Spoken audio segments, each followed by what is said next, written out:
About a year ago, I reviewed my Bambu Lab A1 Mini, a printer I've experimented with a lot since I purchased it. A lot of the projects I've been printing with this printer have been functional parts, like this and this. For that reason, it's important for me to know whether my software on Fusion 360 accurately mirrors the stresses and strains on my parts in real life, which is why I'm going to perform an experiment to produce a conclusion as to whether Fusion's FEA predicts the deformation caused by a steady load on 3D printed parts. To do this, I'll be printing a bunch of test specimens and performing a statistical inference procedure. As a bonus, I'll provide some insight into my 3D printing ecosystem from start to finish. Let's do it.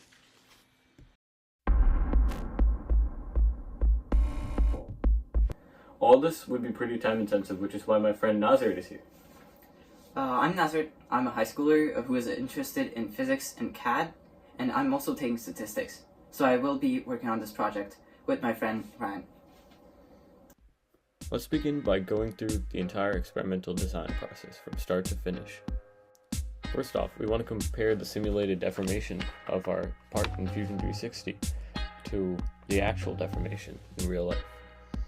This will be under a force of 10 newtons. While we're at it, let's also define our explanatory and response variables. Our explanatory is that we're testing conditions, the condition of simulation versus reality, and our response is a deformation in millimeters of 30 3D printed parts under 10 newtons of force. Next up, we're going to want to go through our design for testing, which is how we're going to perform the mechanics of our test. The FEA provides benchmark value for the deformation in our part, theoretical deformation that is. We were going to print 30 identical independent copies of our test specimen in the same process using 3 batches of 10 parts. One thing that's important to note here is that each part was printed in the same way under the same forces without respect to their print order, batch number, or any other factor which could introduce a lurking variable into our experiment. In the end, this produces a random sample of 30 real-world deformation values. And lastly, we're going to be performing an inference procedure. Specifically, this is going to be a one-sample t-test. This t-test for our mean is going to use the hypothesized mean deformation of our FEA and the sample mean of the real-world subjects to determine whether there is a statistically significant difference between the deformation caused by real-world static stress and the deformation calculated by FEA.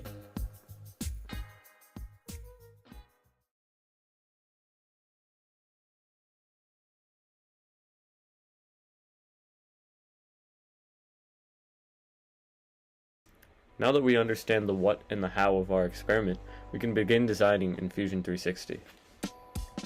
I drew up a sketch profile of this ring-shaped part with 2 holes. This was to allow for 2 wires to pass through it, one to suspend the part and one to suspend the weight attached to it. At this point, it's really important to understand what FEA actually is. FEA, or Finite Element Analysis, is a computer program that breaks down a complex shape into tiny but finite pieces, a mesh with nodes, or elements, then calculates how each element reacts to forces like heat or other real-world conditions.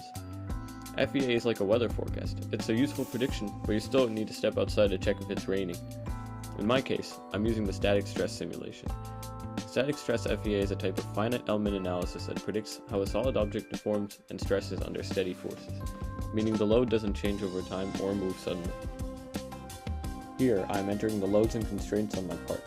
The load is a force of 10 newtons in the downward direction applied to the lower hole, representing the water bucket below which simulates said force in real life. The upper hole is fixed in place to simulate the wire that attaches it to a solid, unmoving platform above. After exporting my model from Fusion, I open my slicer to begin preparing the model for 3D printing.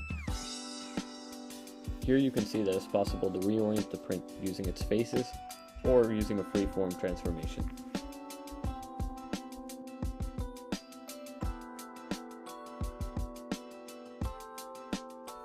Here I'm going to use the copy and paste command to create a duplicate of my design for batch printing. Notice here how I changed the printing order from by layer to by object. This is because when a 3D printer prints multiple parts, it usually prints each object simultaneously, with the layers of each object being constructed at the same time. I wanted to avoid this effect, since by the time the print head comes around from the last object to the first, it has cooled slightly, reducing the layer adhesion. This is undesirable because it affects one part more than the other and may cause an extraneous outlier. Here I'm exporting the G-code of my model into the printer.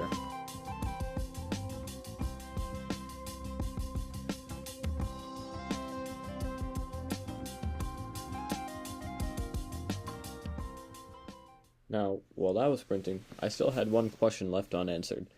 I applied 10 newtons of downward force on my part in fusion, but I needed a way to translate that force into a mass which I could apply to my test subjects. To do this, I simply rearranged the simple equation F equals ma, or force equals mass times acceleration, to solve for the mass when given the force of 10 newtons, and the acceleration of 9.8 meters per second squared, which is the acceleration of all objects under the Earth's gravity. Plugging in these values returned 1.0204 kilograms, or 1020.4 grams of total mass suspended by a given test subject. I then filled my bucket with the appropriate amount of water.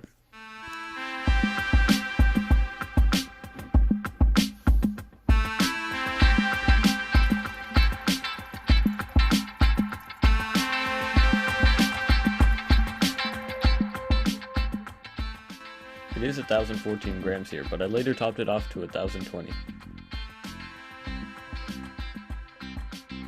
And here's the setup. I have the test subject attached to a string, which is attached to a slab of wood.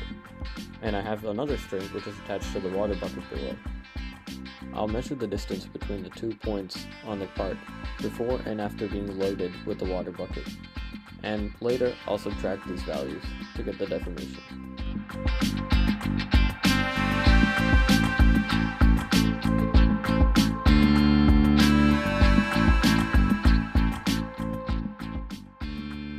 And voila, 30 deformation values, and I kept track of them in a Google spreadsheet.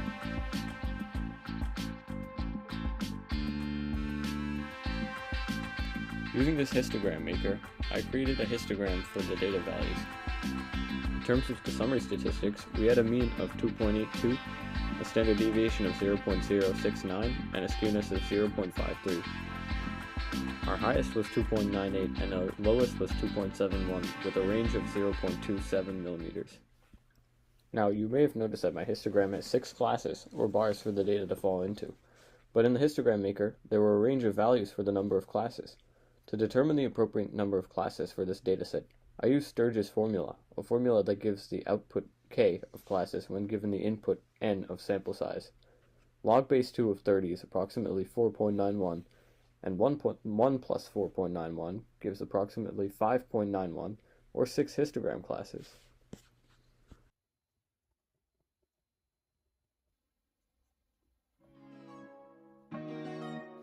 Okay, so with all that information set, all we have to do is perform the one sample t-test, which is split up into 4 distinct parts: choose, check, calculate, and conclude. Our test is referred to as two-tailed because it's measuring a difference and not a directional change. This means we can see both sides of the distribution as evidence to either fail to reject or reject the null hypothesis. Here we let mu, or that backwards u symbol, represent the true mean of the population. Our null hypothesis is that mu is 3.271, and our alternative hypothesis is that mu is not equal to 3.271 because our test is two-tailed. Our significance level is also 0.05. Next, we need to check the prerequisite conditions that need to be met in order to perform the test. The first is a random condition. We have 30 independently printed specimens, as you can see in my drawing, tested and random with no respect to their batches, print order, or print plate. Next is normal/large sample. Sample size is n equals 30, so the central limit theorem applies, which is simply the law of large numbers. The histogram shows an approximately normal distribution as well, with the skewness being 0.53. This reveals a slight skew to the right, which does, however, not impact our test.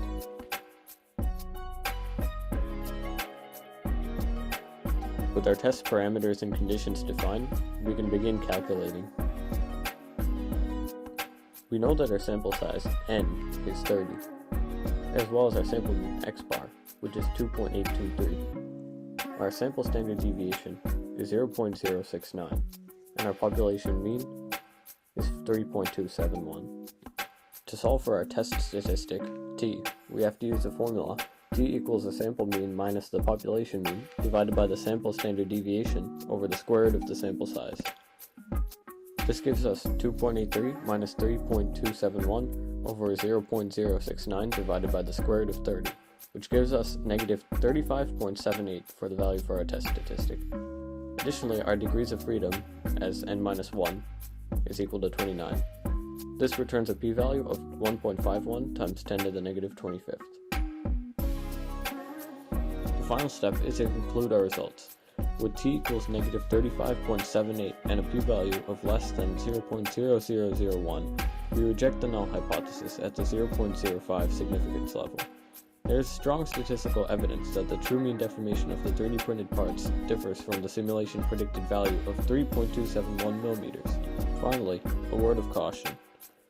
While you can generalize this conclusion to other 3D printed parts, a lot of factors must be common between my results and your parts, including 100% infill, 2 walls, and 1 static load that involves the flexural strength of your part.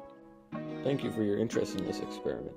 I want to further the interaction of software intended for injection molding or other manufacturing methods with 3D printing, and I hope you found this video helpful, or at least interesting if you found about doom scrolling instead of studying for your AP Stats test. You know who you are. I paid close attention to detail with this project, but some error and oversight is always inevitable, so let me know in the comments section if anything was performed incorrectly or calculated wrongly. I'll see you in the next one.